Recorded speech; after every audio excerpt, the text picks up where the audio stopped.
나성 한인연합 장로교회에서 한민평화연합 기도회 및 동포 간담회를 갖게 되었습니다. 하나님, 우리들의 자취를 감춰주시고 하나님의 영광만 나타나는 이 시간이 되게 하여 주시옵소서. 하나님께서 함께 하시고 우리 주님의 의로우신 오른손으로 붙들어 주시고 성령이 역사하시면 불가능이 없다고 하였습니다. 기적이 일어난다고 하였습니다. 아멘. 사람과 사람이 만나면 역사가 이루어지지만 사람과 하나님이 만나면 기적이 일어난다고 하였습니다. 오늘 이 자리에 하나님이 기적을 허락하여 주시옵소서. 아멘. 하나님 능력으로 이 손으로 붙들어 주시옵소서. 아멘. 예수 그리스도의 이름 받들어 간절히 기도 올려옵나이다. 아멘. 여러분 들으신 것처럼 경배와 찬양, 서문호 목사님의 찬양과 경신코라의 합창은 제가 보기에는 천사들의 합창같이 들렸습니다. 제 말씀을 듣지 않아도 이 두 찬양만 듣고 가셔도 여러분 본전을 다 하십니다. 제가 이 자리에 서게 해주신 하나님께 너무 감사를 드리고, 왜 이 자리에 저같이 부족한 사람이 세웠을까 차를 타고 오면서 생각을 해봤습니다. 저는 3대째 장로고 삼형제가 장로고 제가 36살에 장로가 되었습니다.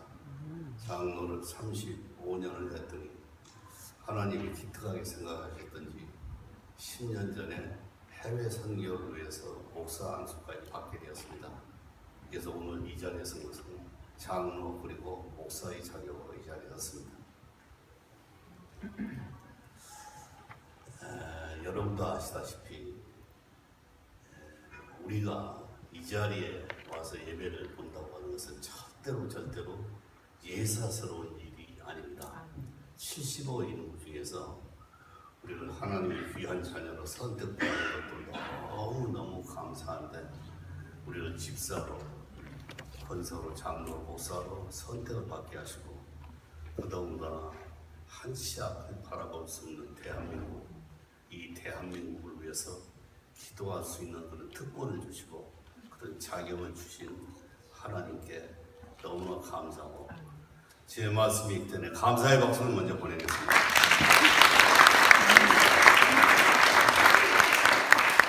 저희 집은 1945년, 지금부터 71년 전 충청남도 태안이라는 깊은 산골에서 살게 되었습니다.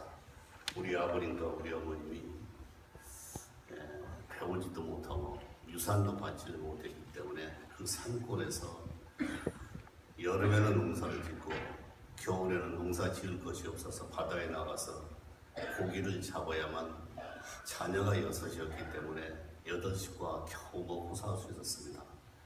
어느 뜨겁게 햇빛이 비치던 날 일어나 마시고, 우리는 이렇게 열심히 일해야만 먹고 살 수 있는데 우리가 하루 종일 봐도 차 한 대를 볼 수 없고 기차도 볼 수 없고 초등학교도 없는 이곳에서 우리 자녀들만은 그래도 초등학교를 졸업시켰으면 좋겠다, 이런 꿈 때문에 우리 아버님이 집에 들어가서 손을 씻고 괴나리 붓집 하나를 짊어지고 무작정 우리 8시가 살 수 있는 기차도 보이고 자동차가 보이는 곳을 향해서 걷기 시작을 했습니다. 이틀 동안을 걸었어도 기차도 자동차도 보이지 않았습니다. 너무 실망한 우리 아버님이 사흘째 되는 날 산 중터에서 주무시고 아침 7시에 일어나서 보니까 기가 막혔습니다. 어디를 가야 우리 8식구가 그런 집을 찾을 수 있을까? 그래서 그 자리에서 그 산 중터에서 무릎을 꿇고 하늘을 향해서 기도를 하기 시작을 했습니다. 하나님, 저는 지금까지 평생 동안 하나님을 한 번도 하나님이라고 부르지를 못했고, 저는 교회 가서 예수님 그렇게 부르지도 못했던 사람인데 오늘 한 번만 제 기도를 들어주십시오 하면서 기도를 했습니다. 그리고 이틀 동안 짚고 다녔던 지팽이를 하늘에 던지면서 이 지팽이 끝을 향해서 저는 걸어가겠습니다. 우리 집을 찾을 수 있도록 오늘은 해주십시오. 그렇게 기도를 하고 걷기 시작을 했습니다. 몇 시간을 걸었는데 하나님이 그 기도를 들어주셨습니다. 대천이라는 곳에 초가집을 하나 샀는데 그 초가집 건너편에 길이 하나 있었고 길 건너편에 우리 집보다 4배쯤 커 보이는 초가집이 하나 있었습니다. 그것이 그 군 전체 하나밖에 없는 대천 감리교였습니다. 하나님은 우리 아버님의 기도를 들어주시고 그곳에 집을 사게 하셨습니다. 그런 사연이 있었기 때문에 8식구는 누가 먼저 교회를 가자고 하는 기록은 없지만은 열심히 교회를 다녔습니다. 비가 와도 눈이 와도 한 번도 빠지지 않고 그날부터 새벽 기도를 하기 시작을 했습니다. 8.15 해방이 되고 나서 저는 초등학교를 들어갔습니다. 참 감사한 일이었었죠. 이 초등학교를 졸업할 때쯤 되니까 중학교가 생겼습니다. 그래 팔자에 없는 중학교를 저는 들어가게 됐습니다. 그런데 중학교 3학년이 되니까 거기에 고등학교가 하나 생겼습니다. 물론 그 공부를 중점적으로 하지 않는 농사를 짓는 학교. 그래서 우리는 낮에는 모자를 쓰고 유니폼을 입고 다닐 때 폼을 잡았지만 저녁에는 우리끼리 모였을 때는 야 우리는 낮에는 폼 잡았자 우리 똥통학교 다니는 거야. 왜? 저는 축산과를 들어갔기 때문에 똥통학교를 간 거죠. 왜? 소나 닭, 돼지 맨날 실습 시간에 그것만 치우는 거예요. 공부는 안 시키고. 그래도 당당히 저는 고등학교를 들어갔기 때문에 그렇게 폼을 잡고 의지되고 다녔습니다. 고등학교 2학년이 되었을 때 제 인생이 완전히 바뀌어지는 사건이 일어납니다. 교회가 너무 적기 때문에 부모님과 같이 교회를 다니는데 11시 예배 시간에 그렇게 제 인생을 바꾼 담임 목사님, 고은희 목사님이 설교가 있었습니다. 그 목사님은 키는 적었지만 우렁찬 목소리로 우리 설교로 우리를 사로잡았던 그 목사님. 그 목사님이 하신 설교는 크리스찬은 예수 믿는 사람은 꿈을 가져야 된다는 거예요. 꿈. 여러분 꿈을 갖는 것을 싫어할 사람이 누가 있겠습니까? 그러나 내 처지와 형편은 꿈을 가질 수가 없었습니다. 아무리 생각을 해봐도 초등학교도 나올 수 없는 제가 고등학교를 나오게 됐는데 어떻게 대학을 갈 수 있습니까? 제가 무슨 가진 게 있습니까? 아무것도 저는 꿈을 가질 수 없었습니다. 그래서 목사님 저는 꿈을 가질 수 없는데요. 꿈을 가질 수 없는데 그러다가 예배가 끝났고 이사를 갔기 때문에 3km가 되는 길을 터덜 걸어가는 거예요. 가다 보니까 오른쪽에 조그만 공동묘지가 있었는데 우리는 어렸을 때부터 그 공동묘지를 한 번도 가지 않은 것은 비가 오기만 하면 그 도깨비가 나오고 여우가 나온다는 거예요. 그래서 한 번도 무서워서 가지 못했는데 이상하게도 제가 그 길을 걷고 있는 거예요. 이상하다. 왜 내가 여기를 걷고 있을까? 그러나 때는 이른 봄 한미꽃이 그렇게 짙게 피어있던 그런 것을 보면서 한미꽃 옆에서 저는 기도를 하기 시작을 했습니다. 하늘을 향해서 저는 간절한 마음으로 기도를 했습니다. 하나님, 저 같은 사람도 꿈을 가질 수 있습니까? 하나님, 할 수만 있으면 저한테 꿈 좀 주세요.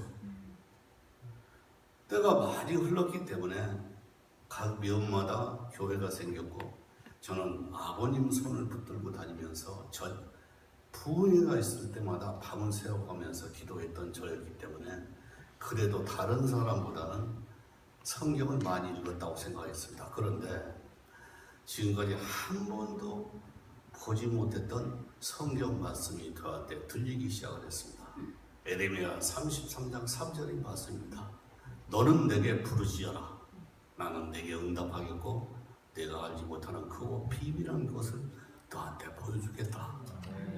저는 깜짝 놀랐습니다. 이게 무슨 소리일까? 저는 벌떡 일어나서 하나님께 감사하면서 제가 한 번도 가져보지 못했던 그 꿈을 저는 갖게 되었습니다. 첫 번째 가진 꿈이 박사가 되고 교수가 되는 꿈이었습니다. 여러분, 고등학교도 똥통학교 다니는 주제, 대학을 갈 수 없는 주제, 여러분 박사가 되고 교수가 된다는 거, 우리 여기 음악 박사님 명함을 받고 저 참 감동을 했습니다. 감동을 했는데 그때 제가 꿈을 박사가 되고 교수가 되겠다는 그 꿈을 가졌을 때 제 감정이 어떻겠습니까? 두 번째 꿈은 더 큰 꿈이었습니다. 대한민국의 제일 큰 회사의 사장이 되겠다는 그런 꿈이었습니다. 여러분, 회사란 말이 그때는 있지도 않았습니다. 근데 하여튼 어디서 주워 들었는데 하여튼 그 회사란 것이 자본주의 꽃이라고 그러는데 그것도 대한민국에서 제일 큰 회사의 사장이 되겠다는 꿈이었습니다. 세 번째는 더 큰 꿈이었습니다. 하나님, 이 두 가지 꿈이 이루어질 수만 있다면 나도 하나님을 위해서 할 수 있는 일이 있습니다. 그것이 전 세계 예수를 말만 하면은 손 잘라지고 발 잘라지는 그런 곳에 가서 저는 100개의 교회를 하나님께 지어드리겠습니다 하는 그런 꿈이었습니다. 그런데 왜 그런 꿈을 가졌느냐? 8.15 해방이 되고 나니까 교인 수가 엄청 늘어났습니다. 교회에서 수용을 할 수 없습니다. 그래서 가난한 우리들이었지만은 우리 손으로 교회를 세우자 해서 어른들은 낮에는 일하고 밤에는 벽돌을 찍는 거예요. 젊은이들은 뒷산에 올라가서 도끼로 나무를 찍어서 껍데기를 벗겨가지고 말려서 석가래 가면 기둥가를 만들었고 저같이 어린아이들은 예배를 보러 가기 전에 집에 졸라서 보자기 하나를 얻어서 강가에 가서 돌을 주워 담아다가 그름을 메고 가서 건축하기 위해서 그것을 건축 자재로 내놨던 저희들 모든 교인들이 리레이 기도를 하면서 2년 동안 진짜 노력을 해서 교회를 세웠습니다. 저희들은 예루살렘 성전이 절대로 부러워하지 않았습니다. 그 교회를 세우던 날 우리들이 있던 곳을 다 빨아입고 헌당 예배를 보러 갔었을 때 우리 기분 그건 말로 표현할 수가 없었습니다. 담임 목사님이 설교대에 섰습니다. 그렇게 유창하게 말씀했던 담임 목사님이 무슨 사연인지 무엇인가를 말씀하기 위해서 입술이 막 떨리기 시작했는데 그래도 밖으로 설교 말씀이 나오지 않았습니다. 1분, 2분, 3분, 4분이 지나서도 설교 말씀을 하지 못하고 서 있던 담임 목사님, 그 목사님은 결국 설교하지 못하고 울고 내려오고 있었습니다. 담임 목사님만 운 게 아니고 우리 모두가 다 감개에 넘쳐서 울었습니다. 그것을 보고 있었던 어린 마음, 저는 하나님, 저는 100개의 교회를 세우겠습니다. 무슨 마음을 먹고 그랬는지 모르지만 3개의 그런 꿈을 갖게 되었습니다. 지금도 그런 꿈을 이루기가 힘든 그 시절 어떻게 그런 꿈을 가졌는지 모르지만 아무튼 저는 그 자리에서 실천에 옮길 수 있는 3가지를 생각을 해놨습니다.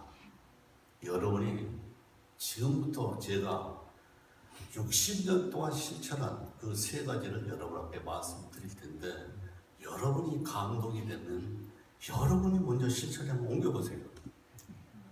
그리고 또 감동이 되면은 여러분이 자녀나 여러분이 손자, 손녀를 어느 좋은 날 앞에 앉혀놓고 제가 얘기한 것을 잘 마음속에 새겼다가 그놈을 한번 실천에 옮기십시오. 여러분이 위대한 꿈을 가지고 타향을 여기까지 오셨습니다. 여러분 그런 꿈이 있을 거라고 생각합니다. 여러분이 제가 실천한 그 3가지를 했었을 때 여러분이 자녀 중에서 대통령도 나올 수 있습니다. 한국이 대통령이 아니라 미국이 대통령도 나올 수 있습니다. 노벨상을 받을 수 있는 사람도 나올 수 있습니다. 저는